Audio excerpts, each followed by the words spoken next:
নমস্কার। স্টার জলসার সঙ্গে আজ দেবী বন্দনায় আমি দেবলীনা। নমস্কার, আমি সাহেব চট্টোপাধ্যায়। বলো। আমার দেবী কে জানো? জানি না, কে? একটা সত্যি ঘটনা বলছি, একদম বানিয়ে বলছি না, বিশ্বাস করুন।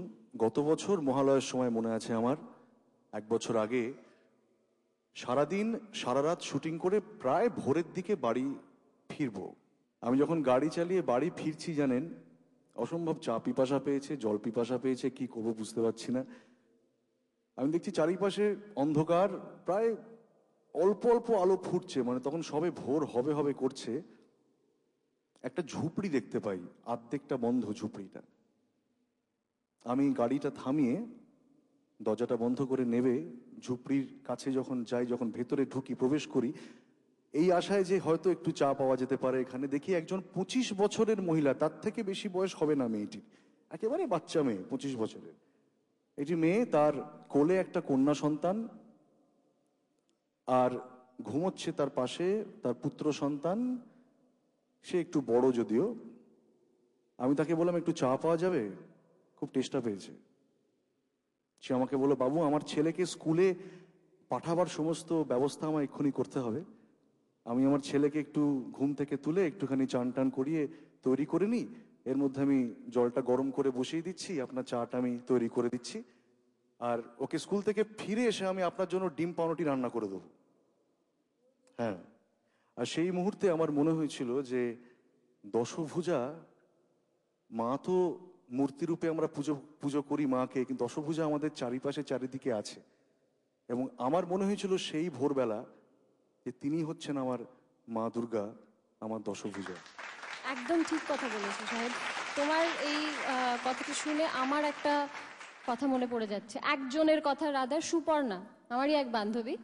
একটুখানি বলি তার কথা, শোনো।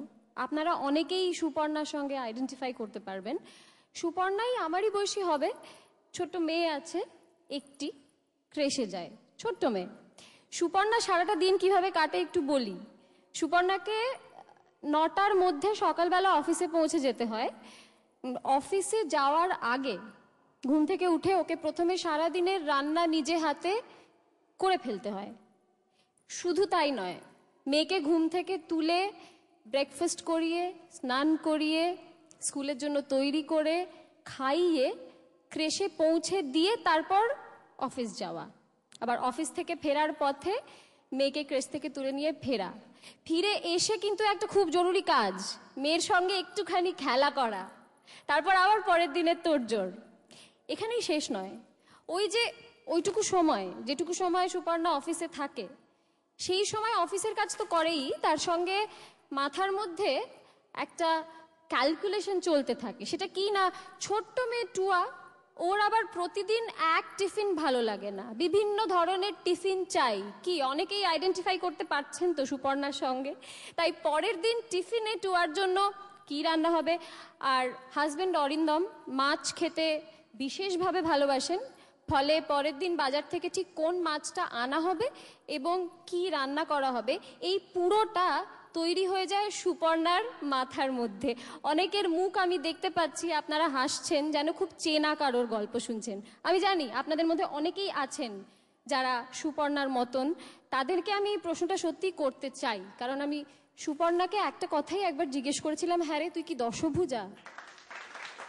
সত্যি আমাদের মানব জীবন ধন্য এই দশভুজাদের পেয়ে। আমি মনে করি যে এই শক্তিরূপ, জ্যোতিরূপ, শ্রদ্ধারূপ, কান্তিরূপ, এরা সকলেই আছেন আমাদের চারিপাশে। শুধু আমাদের সেই দৃষ্টি থাকা দরকার তাদেরকে খুঁজে বার করবার জন্য।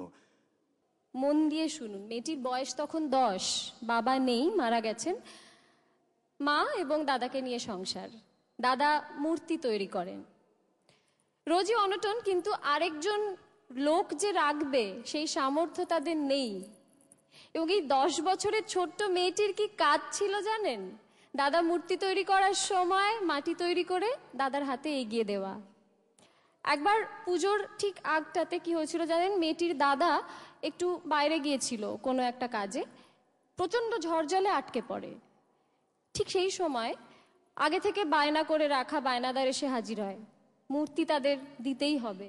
কিন্তু মূর্তির যে ফিনিশিং টাচ সেটা দাদার ফিরে এসে করার কথা ছিল। ইনফ্যাক্ট চক্ষুদান বাকি ছিল।